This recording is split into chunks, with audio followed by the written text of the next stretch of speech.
सेफ्ट्रिक्सोन। यह दवा antibiotic group की एक दवा है। इस दवा का यूज क्या रहता है पूरे विस्तार से हम जानेंगे।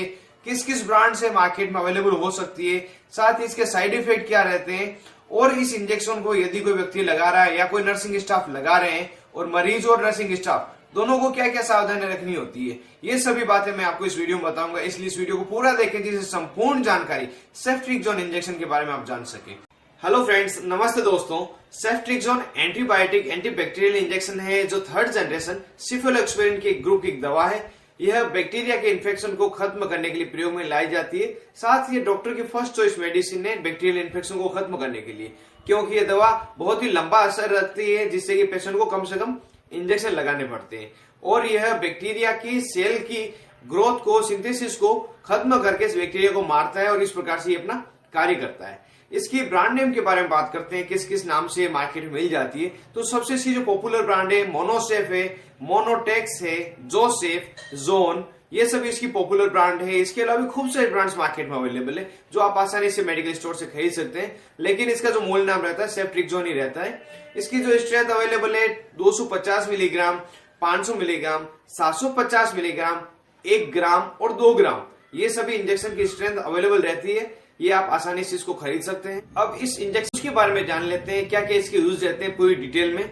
क्योंकि एंटीबैक्टीरियल इंजेक्शन है, इसका प्रयोग बैक्टीरियल इन्फेक्शन को खत्म करने के लिए किया जाता है। सबसे पहला जो इसका प्रयोग है, मुख्य प्रयोग है अपर रेस्पिरेटरी ट्रैक्ट के जो भी इन्फेक्शन रहते हैं, जैसे न्यूमोनिया है, ये एक प्रकार का इन्फेक्शन है जिसमें लंग्स का इन्फेक्शन होता है बैक्टीरियल, श्वास लेने में परेशानी रहती है, साथ ही खांसी चलती है, तो उसके ट्रीटमेंट में डॉक्टर द्वारा इस इंजेक्शन का प्रयोग किया जाता है। साथ ही यदि किसी व्यक्ति को ब्रोंकाइटिस हो गया, मतलब ब्रोंकाई में स्वेलिंग आ गई है और श्वास लेने में उसको परेशानी हो रही है, साथ ही बहुत ज्यादा खांसी आ रही है, ऐसी स्थिति में भी यह इंजेक्शन काफी फायदेमंद है। अगर बात करते हैं मैग्नीटिस की, जिसमें आपकी सर में बैक्टीरियल इन्फेक्शन हो जाएगा गर्दन के पीछे, तो उस इन्फेक्शन को खत्म करने के लिए भी डॉक्टर सेफ्ट्रिक्सोन इंजेक्शन प्रयोग लेते हैं। साथ ही यूटीआई, यूरिनरी ट्रैक्ट इन्फेक्शन, जो एक्यूट हो जाता है, बहुत ही ज्यादा हो जाता है, जिसमें पेशाब में जलन रहती है, दर्द रहता है और साथ ही पेट भी दर्द होने लग जाता है, तो उस स्थिति में भी ये सेफ्ट्रिक्सोन इंजेक्शन डॉक्टर द्वारा प्रिस्क्राइब किया जाता है। गोनोरहोइया करके एक बीमारी है दोस्तों, जिसमें सेम यूटीआई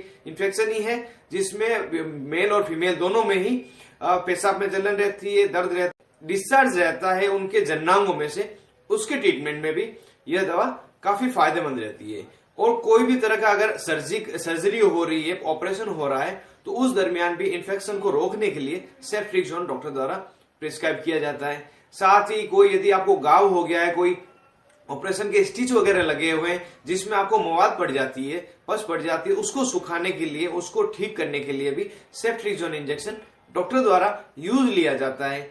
और बात करें दोस्तों, यदि किसी व्यक्ति की कान में दर्द है, कान में पस आ रही है, जो एक तरह का बैक्टीरियल इन्फेक्शन है, एक तरल बहता है कान में से, जिसे ओटाइटिस मीडिया इन्फेक्शन बोलते हैं, इस साइड पे मरीज को दर्द रहेगा, पेनफुल इंजेक्शन रहेगा, साथ ही उल्टी हो सकती है, मरीज को दस्त लग सकती है, और सीजर मतलब दौरे भी उस मरीज को एट ए टाइम आ सकते हैं। और कुछ समय बाद में अगर साइड इफेक्ट देखते हैं तो हिमोलाइटिक एनीमिया, जिसे खून की कमी भी हम कहते हैं, ये कुछ साइड इफेक्ट देखने को मिल सकते हैं। यदि ऐसा कुछ हो तो जरूर उसे अपने डॉक्टर से दिखाएं और तुरंत ही अगला ट्रीटमेंट ले, जिससे आपको कोई परेशानी का सामना नहीं करना पड़े। अब बात करते हैं दोस्तों, क्या क्या सावधानी रखनी होती है जब आप सेफ्ट्रिक्सोन इंजेक्शन लगाते हैं किसी पेशेंट को, या उस पेशेंट को क्या सावधानी रखनी है, क्या उसको समझदारी रखनी है जिसको वो लग रहा है। सबसे पहले तो इस इंजेक्शन का ये ध्यान रखें कि इंजेक्शन सील खुली हुई नहीं हो, उसका सील पैक ही रहे। दूसरा जो आपको ध्यान रखना है, उसमें किसी प्रकार का पार्टिकल नहीं होना चाहिए पाउडर में। और इस इंजेक्शन को जब भी आप डिसोल्व करते हैं तो डिस्टिल वाटर में ही डिसोल्व करें, या तो इस इंजेक्शन के साथ में आ जाएगा या आपको अलग मार्केट में परचेज करके लेके डिस्टिल वाटर में इसको डिसोल्व करना है। और यदि आप इसका आईवी, इंट्रावीनस मतलब नस में इंजेक्शन लगवा रहे हैं, तो 9.6 ml डिस्टिल वाटर में इस पाउडर को डिसोल्व करना होता है, सेफ्ट्रिक्सोन इंजेक्शन को। और यदि आप आईएम इंट्रामस्कुलर लगवा रहे हैं तो आपको 3.6 ml डिस्टिल वाटर में इसको डिसोल्व करना होता है। ये कुछ सावधानियां हैं। इसके अलावा जो मेजर आपको ध्यान रखना है, AST जिसे कहते हैं सेंसिटिविटी टेस्ट किया जाता है किसी भी इंजेक्शन लगने से पहले, वो आपको कराना जरूरी होती है, क्योंकि सेफलोस्पिरिन पेनिसिलिन ग्रुप की एक दवा है। यदि किसी व्यक्ति को एलर्जी करे तो बहुत ही सीवियर